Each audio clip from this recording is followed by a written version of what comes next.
Thanks for that, Nick. Can everyone hear me with this?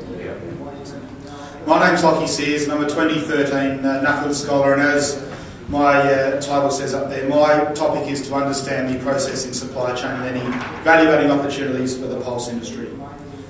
I'd firstly like to thank GRDC for sponsoring me and giving me the opportunity, along with Nuffield, to follow my dreams. I'd also like to thank my family, my wife Rebecca and 2 children who unfortunately couldn't be here today, and my parents, Peter and Helen, for allowing me to chase my dreams in a once-in-a-lifetime opportunity. Bit of a background for myself shortly. I'm a 3rd-generation farmer in the lower southeast of South Australia. We're currently farming just under 3,000 hectares, and we're very much a diverse operation with both cropping and livestock. And as it says there, we grow a number of dryland broadacre crops along with some irrigated small seed production, and then run a sheep and cattle operation as well.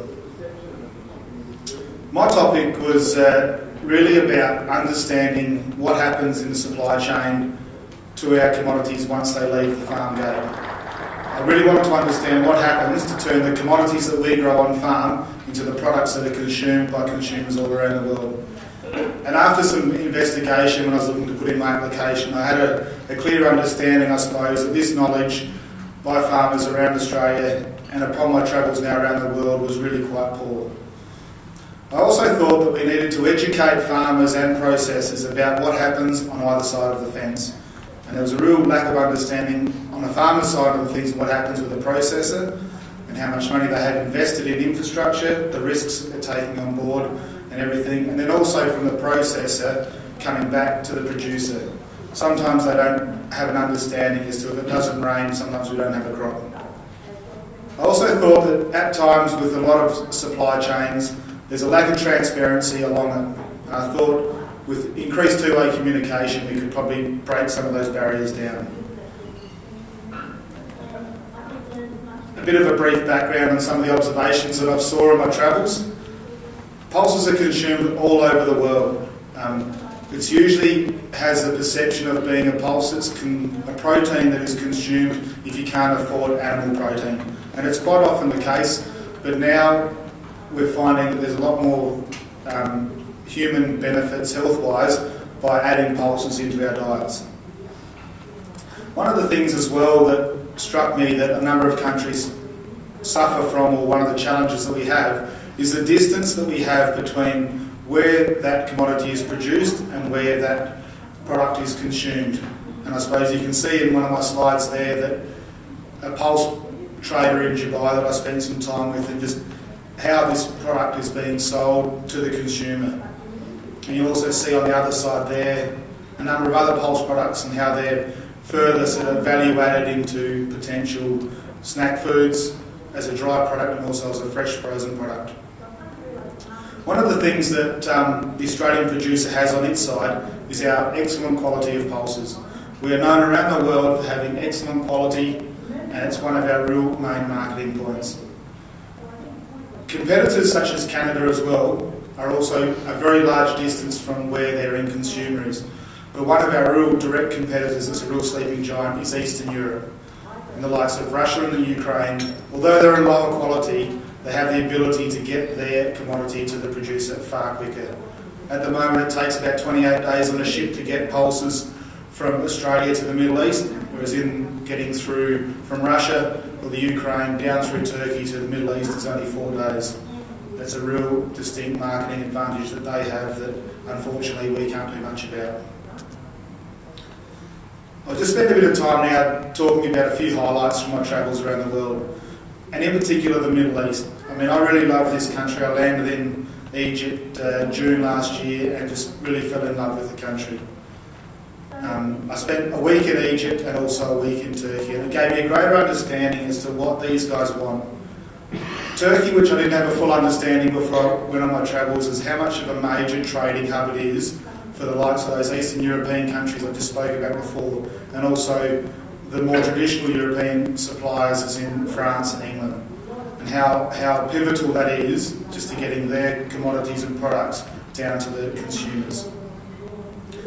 One thing that I suppose I had a preconceived idea when I went to Egypt, that it was quite backwards and undeveloped. And you can see that on the left-hand side there with some really old processing equipment. But there is actually some really world-class facilities in Egypt, and they are doing some tremendous things, and they're really pumping out quite a lot of product. And as you'll see in that slide up the top there, that green bag, which actually is a bag of Australian-grown split faba beans, and it's been marketed as an Australian product. And what really struck me is something that I think us as Australian producers need to work on, was that for the Egyptian consumer, their I suppose, knowledge of an Australian, which you can't see in that slide, but underneath those split faba beans is actually a picture of a clown, which I didn't take any offence to, but I thought, do they think of us Australians as clowns? So, you can see in the other picture at the top there that how to get an understanding as to how these consumers are buying and trading these products. It all works in cash, and it's all very much at times backbreaking work, shifting bags and bags and bags of product around. I also wanted to get an understanding as to what our competitors are up to and what they're doing. So I jumped on a plane and headed off to Canada and spent some time in Alberta and Saskatchewan, really trying to get an understanding as to what these guys are doing and what the challenges that they're facing and the opportunities that we can use ourselves as Australian producers to sort of come over the top of Canada. I saw a great range of businesses and processes that were both family owned and corporate owned as well. A real business that struck in my mind was visiting McDougall Acres in Saskatchewan, and it was two brothers that had a farm. They started out farmers and then they got into seed processing. And these guys here, which you can see down the bottom, is a business that they've built, and what they are doing is they are buying third grade product, further valuating that, processing it and adding it to high-end dog food, which is then sold back into the US market. And what really struck me about what these guys are doing is these guys are wanting a product that no one else wanted. Everyone else wants first grade product to go to sell to the market, and these guys actually wanted the product that no one else wanted. And it was just, it struck me as a great opportunity that they sort of have captured, and something that, I suppose us as producers at times are looking for that edge. Simpson Seeds was a great vertically integrated business that I saw on my travels, and what really stuck in my mind was that this business, all the businesses we saw in our travels had some form of vertical integration, but unfortunately it required a lot of capital. These guys were third generation currently in the Simpson Seeds, and they'd started out just as little grassroots growers in Moose Jaw, Saskatchewan, and they've actually grown themselves into be a worldwide business now, and it was a tremendous success story. And something that really inspired me, and I've kept in touch with these guys, and it's something that I'd like to see that, with the likes of a cooperative and whatnot in the future.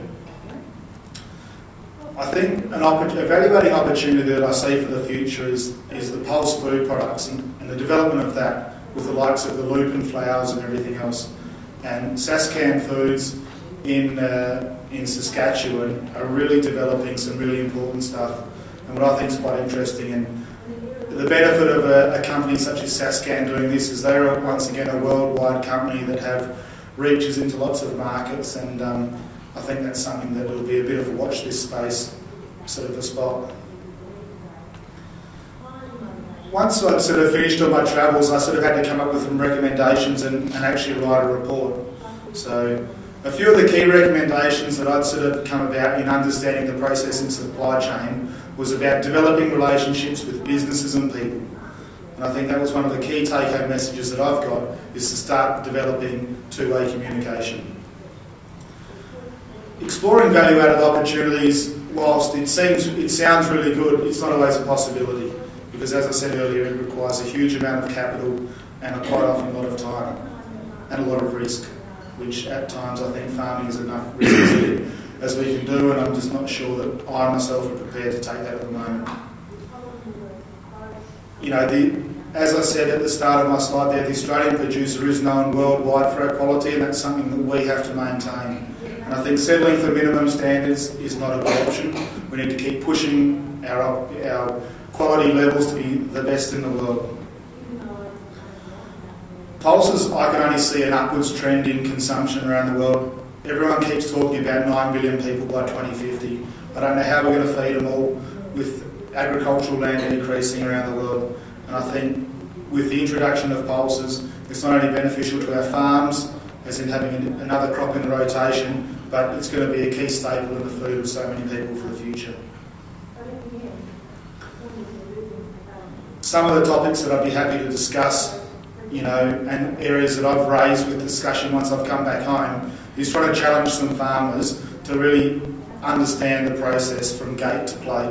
Whether it be pulses or lambs or anything that they grow, is to really challenge themselves to get out there and have a chat to a processor or an end consumer or a marketer to really understand what happens.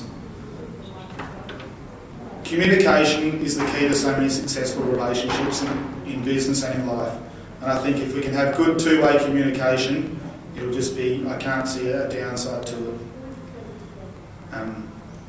One thing that I really want to grow in my business is to continue to grow our pulse crop in our rotation, because I can see that the increased profitability for my farm is just beneficial. And I'd like to sort of finish off by a little plug that 2016 has been nominated by the UN as the International Year of the Pulse. And I think there's going to be a lot of really exciting things happen next year with this.